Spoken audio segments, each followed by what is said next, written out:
મુંબઈના થાણેના બાલકુમ બ્લોકમાં આવેલી જ્વેલરી શોપમાં બંદૂકધારી લૂંટારૂ ત્રાટક્યા છે। દુકાનમાં પ્રવેશતાની સાથે લૂંટારૂએ વેપારી સામે બંદૂક તાકી હતી। અહીં વેપારીની હિંમતને દાદ દેવી પડે। વેપારીએ હાથમાં આવેલા ધોકાથી બંદૂકધારી લૂંટારૂઓનો સામનો કર્યો। વેપારીએ હિંમતભેર મુકાબલો કરી તમામ લૂંટારૂઓને ભગાડી દીધા હતા। ઘટના કંઈક એવી છે કે 4 લૂંટારૂ જ્વેલરીની દુકાનમાં ઘૂસીને બંદૂકની અણીએ લૂંટ કરવાનો પ્રયાસ કરતા હતા। જો કે દુકાનદારે હિંમત બતાવી અને તરત જ પોલીસને જાણ કરી। ત્યારબાદ થાણે પોલીસ ઘટના સ્થળે પહોંચી એક આરોપીની ધરપકડ કરી, જ્યારે બાકીના 3 આરોપીઓ ભાગી ગયા હતા।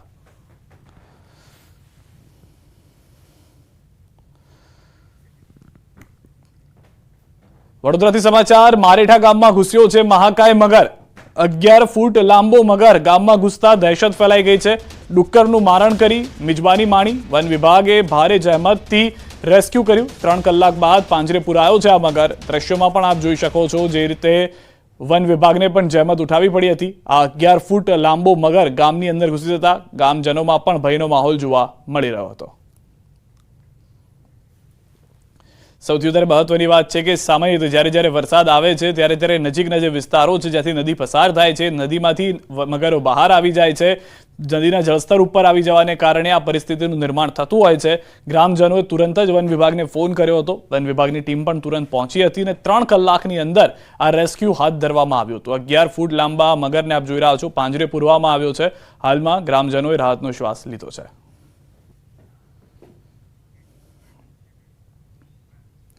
વડોદરા શહેરમાં વગર વરસાદે ભૂવા પડ્યા છે। મનીષા ચોકડી નજીક વાસણા ભાયલી રોડ પર 5 થી 10 ફૂટનો મોટો ભૂવો પડ્યો છે। કાર પાર્ક કરી રહી હતી તે સમયે જ અચાનક ભૂવો પડતા કાર ફસાઈ ગઈ। વરસાદી ગટરનું લીકેજ થતા માટીનું ધોવાણ થતા ભૂવો પડ્યો હોવાની જાણકારી છે। ભૂવો પડવાની ઘટના જેવી જ સામે આવતા ફાયર વિભાગની ટીમ કામગીરી શરૂ કરી ચૂકી છે।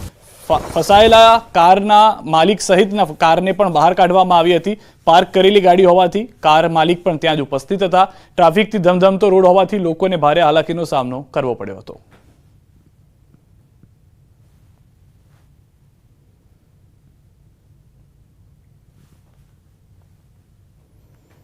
હા, એકચ્યુઅલી અત્યારે જે જોતા એવું દેખાઈ રહ્યું છે કે ત્યાં વરસાદી જે ગટર લાઈન જે જતી હતી ને એની અંદરથી ત્યાં લીકેજ હોવાને કારણે અંદરથી નીચે માટીનું ધોવાણ થયું છે અને એને લીધે થઈને આ ભૂવો પડ્યો હોય એવું દેખાઈ રહ્યું છે। અને તાત્કાલિક જ અમે સમારકામ કરવાનું તંત્રને બી કહી દીધું છે ને એમને આ બધું મોકલવાનું પણ સ્ટાર્ટ કરી દીધું છે ને હમણાં અડધો કે 1 કલાકમાં તો આપણે આખું સમારકામ થઈને રોડ આપણે ટ્રાફિકને જવા માટે ખુલ્લો પણ કરી દઈશું। વડીવાડી ફાયર સ્ટેશનથી તાત્કાલિક ટર્નઆઉટ લઈને ઘટના સ્થળ પર આવી ગાડીને બહાર કાઢેલ છે અને અત્યારે વડોદરા મહાનગરપાલિકા દ્વારા ભૂવો બુરવાની કામગીરી ચાલે છે અને વડોદરા ફાયર સર્વિસે આખા જ રોડને બેરિકેશન કર્યું છે સેફટીના માધ્યમથી। વડોદરા શહેરમાં છેલ્લા ઘણા દિવસોથી વરસાદે વિરામ લીધો છે, પરંતુ જે ભૂવા પડવાનો સિલસિલો છે તે યથાવત છે। વધુ એક ભૂવો જે છે તે વડોદરા શહેરના મનીષા ચોકડી છે તેની નજીક પડ્યો છે અને આ દ્રશ્યો તમે જોઈ શકો છો કે મનીષા ચોકડીથી વાસણા તરફ જવાનો જે રસ્તો છે ત્યાં મસ્ત મોટો ભૂવો જે છે અહીંયા પડ્યો છે, જેના કારણે જે વાહન વ્યવહાર છે તે બંધ કરી દેવાની ફરજ પડી છે। ઉલ્લેખનીય બાબત છે કે આ રોડ પરથી હજારો લોકો જે અવરજવર છે તે કરતા હોય છે, જ્યારે એક કાર ચાલક અહીંયાથી પસાર થઈ રહ્યા હતા દરમિયાન જ આ જે ભૂવો છે તે પડ્યો હતો। રોડ જે છે તે અચાનક નીચે બેસી ગયો હતો, જેના કારણે એક કાર જે છે તે આ ભૂવામાં કાપકી હતી।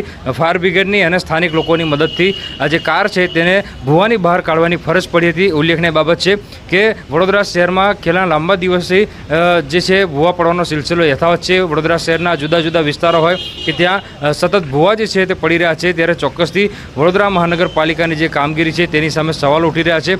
ઉલ્લેખનીય બાબત છે કે અધિકારીઓ જે છે તે એસી કેબિનમાં બેસીને વહીવટ કરતા હોય છે। ફિલ્ડમાં જ્યારે નીકળવું જોઈએ તે અધિકારીઓ ફિલ્ડમાં નથી નીકળતા, જેના કારણે આ જ રીતે ભૂવા પડવાની ઘટનાઓ જે છે તે વારંવાર બનતી હોય છે અને છેવટે વડોદરાવાસીઓએ હાલાકી વેઠવાનો વારો આવતો હોય છે। ત્યારે મનીષા ચોકડી નજીક વધુ એક ભૂવો પડતા જે પાલિકાના જે રોડ શાખા છે અને જુદા જુદા વિભાગ છે તેમની જે કામગીરી છે તેની સામે ચોક્કસથી સવાલો ઉઠવા પામી રહ્યા છે। હાર્દિક દીક્ષિત, ન્યૂઝ 18 ગુજરાતી, વડોદરા। જૂનાગઢ શહેરને રખડતા ઢોરે બાનમાં લીધું। શહેરના મુખ્ય રસ્તા કે સોસાયટીઓમાં રખડતા ઢોરે અડીંગો જમાવ્યો છે। શહેરમાં ઠેર ઠેર રખડતા ઢોરના ત્રાસથી શહેરીજનો પરેશાન થઈ રહ્યા છે। રસ્તા પર ઢોરના સામ્રાજ્યથી વાહન ચાલકો ત્રસ્ત થયા છે। ઢોરના કારણે રોડ પર ટ્રાફિક જામ થઈ રહ્યો છે। શહેરમાં રખડતા ઢોરથી અવારનવાર અકસ્માતના બનાવો પણ વધ્યા છે। આવી ઘટનાઓથી લોકોના જીવનું જોખમ વધ્યું છે। છાશવારે આંખલાઓની લડાઈથી ઘણા લોકો ઇજાગ્રસ્ત પણ બને છે। સ્થાનિકોએ કહ્યું કે જૂનાગઢ શહેરનો એક પણ વિસ્તાર એવો નથી કે જ્યાં ઢોરનો ત્રાસ ન હોય। શહેરમાં 2 ઢોરવાડા હોવા છતાં મનપા ઉદાસીન કામગીરી સામે સ્થાનિકોમાં રોષ જોવા મળી રહ્યો છે। કમિશનર આવા રખડતા ઢોરને ડબ્બામાં પૂરવાની કાર્યવાહી કરે તેવી માંગ સ્થાનિકોએ કરી છે।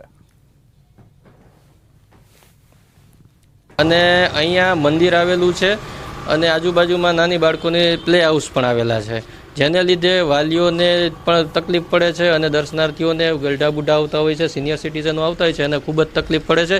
રખડતી ગાયું બધી પકડી લેવા વિનંતી. બધી ગૌચર છાયા બજારમાં રખડે છે, મેઇન રોડમાં રખડે.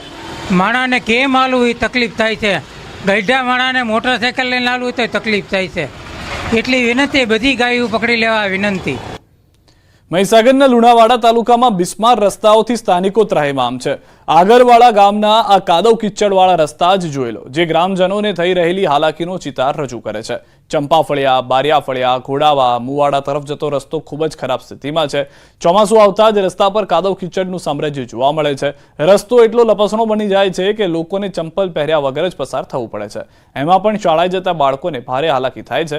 બાળકો, રાહદારીઓ ચપ્પલ પહેર્યા વગર જ અવરજવર કરવા મજબૂર છે. કાદવ કિચડ અને પાણી ભરાવાથી મચ્છરનો ત્રાસ પણ વધી રહ્યો છે, જેથી બાળકો બીમાર પડી રહ્યા છે. ગ્રામજનો ગામમાં સારા રસ્તાની માંગ કરી રહ્યા છે.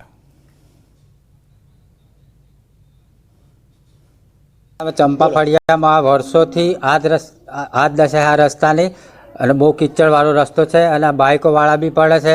પછી આ નિશાળમાં આવતા છોકરાને બી બહુ તકલીફ પડે છે. એના લીધે આ છોકરા બીમાર પડે છે. આ 3 ફળિયાને લાગતો રસ્તો છે 1 કિલોમીટર સુધીનો. આ કાદેવાળા રસ્તા પર મચ્છર એટલા બધા વધી ગયા છે ને કે માણસો એટલા જ બીમાર પડે બહુ જ. બાળકો નિશાળમાં આવતા નથી, એમનું ભવિષ્ય બગડે.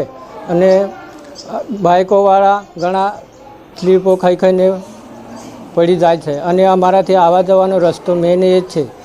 આવવા જવા માટે ચંપલ વગર અમારે કાદવ કિચડમાં કાયમ માટે જવાનો રસ્તો મેન એ.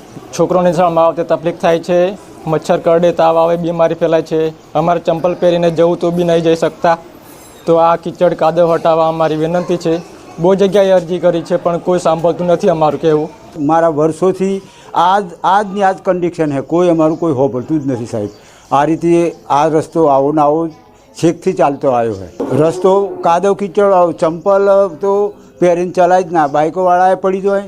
અને વગર ચંપલે અમારે ખેતરમાં જવું હોય, નિશાળ બાજુ કંઈક છોકરાને મેળવા જવું હોય તો આ રીતે અમે કાદવ કિચડમાં જ જઈએ છીએ. બાળકો આવતા જ નથી, બીમાર થઈ જાય એટલે 3-4 દિવસ રજા પડી જાય એટલે એમનું ભણવાનું પણ બગડે.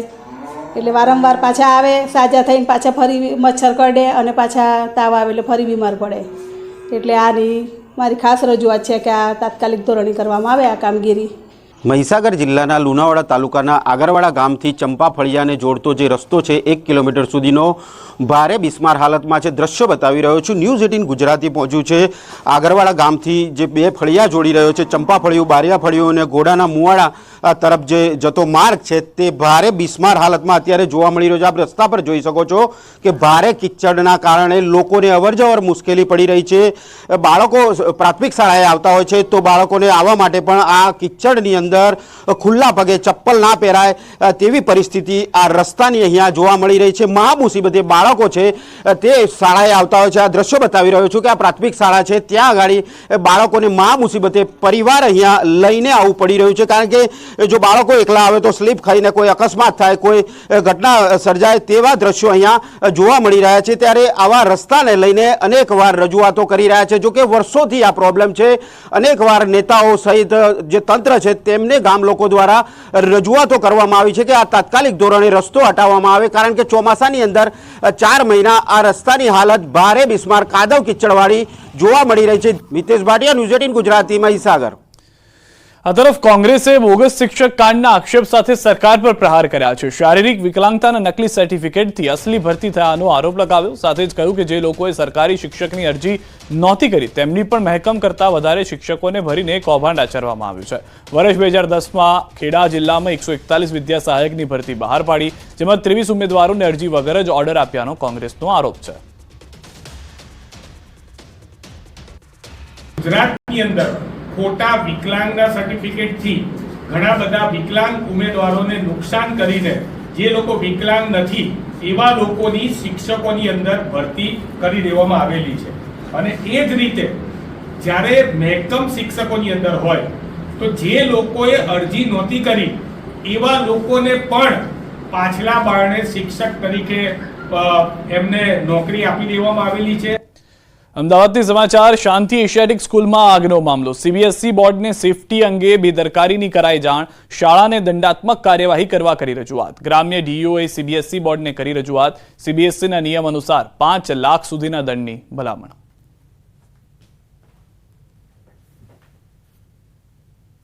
સીબીએસઈ બાયલોઝના કોઈ પણ રૂલનું પાલન ન થાય ત્યારે બાયલોઝની જોગવાઈ 12 અન્વયે સીબીએસઈ બોર્ડ તેઓને 5 લાખની મર્યાદામાં દંડ કરી શકે છે જેથી આ સત્તાઓ સીબીએસઈ બોર્ડ પાસે હોય જિલ્લા પ્રાથમિક શિક્ષણાધિકારી અને અમારી કચેરી દ્વારા સંયુક્ત રીતે સીબીએસઈ બોર્ડને રેકમેન્ડ કરવામાં આવ્યું છે કે તેઓની જે પેનલ્ટીની મહત્તમ જોગવાઈ છે તે અન્વયે આ શાળાને પેનલ્ટી કરવામાં આવે। અમદાવાદથી સમાચાર 15મી ઓગસ્ટે બ્લાસ્ટની ધમકી પોલીસ કંટ્રોલ રૂમ પર ફોન પર મળી ધમકી ક્રાઇમ બ્રાન્ચે કુબેરનગરમાંથી એક યુવકને પકડ્યો કોલેજમાં અભ્યાસ કરતા યુવકે કર્યો હતો ધમકીભર્યો ફોન અરિહંત જૈન નામના યુવકની અટકાયત યુવક માનસિક રીતે અસ્વસ્થ હોવાનું પ્રાથમિક તારણ અભ્યાસના પ્રેશરને કારણે આવો ફોન કર્યાનું તારણ સામે આવ્યું છે। કંટ્રોલ રૂમ ખાતે એક ફોન આવેલો કે હું 15 ઓગસ્ટના દિવસે બોમ્બ બ્લાસ્ટ કરવાનો છું અને એ જે ફોન નંબરની વિગત જે જાણવા મળેલી એ પ્રમાણે ક્રાઇમ બ્રાન્ચની ટીમ દ્વારા કુબેરનગર વિસ્તારમાં ઓલ્ડ જીપ વોર્ડ ખાતેથી એક કાંકરિયા અરિહંત વિનોદ જૈનની અટકાયત કરવામાં આવેલી છે। એની પ્રાથમિક પૂછપરછમાં જાણવા મળેલું છે કે એ અભ્યાસના કારણે થોડો ડિપ્રેસિવ થયેલો છે અને right mental frame of mind નથી। એના વિરુદ્ધની એક એફઆઈઆર આ બાબતે નોંધવામાં આવનાર છે ક્રાઇમ બ્રાન્ચ દ્વારા અને હાલ આ યુવકની વધુ પૂછપરછ ચાલુ છે।